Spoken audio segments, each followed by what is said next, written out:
traditional racing, every now and then they'll actually use that. KAIST will be the defending car. Polymove the attacker. KAIST has to maintain a speed right around 80 miles per hour, then to 115, then to 125. Once we reach the 130 threshold, then it increases at 5 mile per hour increments until a winner is determined. So here we go. They are definitely close enough now to be in formation. We'll see, can Polymove make the pass? This is the beginning of the passing zone here. And so we'll see Polymove start to accelerate there around the high side.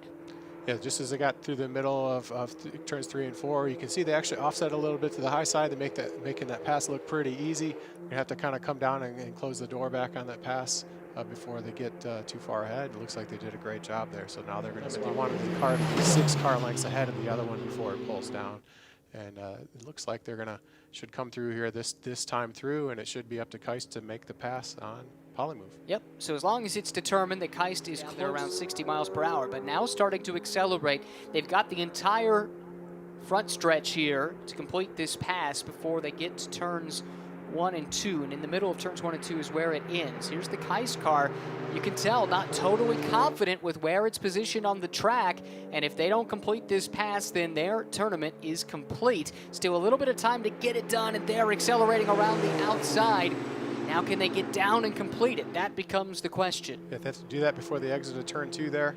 I'm not sure. That'll be up to race control to decide whether or not they completed this pass here. And it definitely was interesting to see. It kind of came down and it had to make an evasive maneuver so it didn't run into the back of the other vehicle. Next round of this passing competition. KAIST, the car to the right of the screen. Polymove coming around the outside at 100 miles per hour.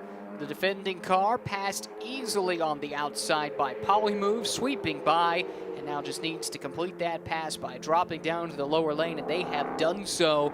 So it now is passed as Polymove goes at that static 100 miles per hour in order to advance to the next tier, which would be 115 miles per hour. And Rob, as the speeds pick up, that means that passing zone shrinks a little bit. Here comes KAIST picking up speed, taking a peek to the outside, and will complete the pass before turns 1 and 2. So we are set to move on, it would appear, to the next threshold, 115 miles per hour.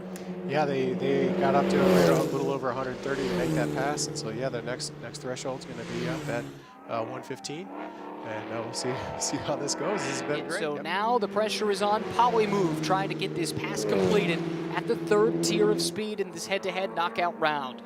Up above 130 miles an hour in that high line. You can see they're going to be a little bit later here as they come over onto the front straightaway to try to make this pass. It looks like they're going to do it again right before the start-finish line and see them pull down on the flattest part of the track if they can and go smoothly through into turn 1 decide here. Well, Polymove has slowed. Now we're seeing 68, 69 miles, gradually making their way back to the pit lane as well. But this is a look at the KAIST car wrapping up its competition here in Las Vegas. But what a great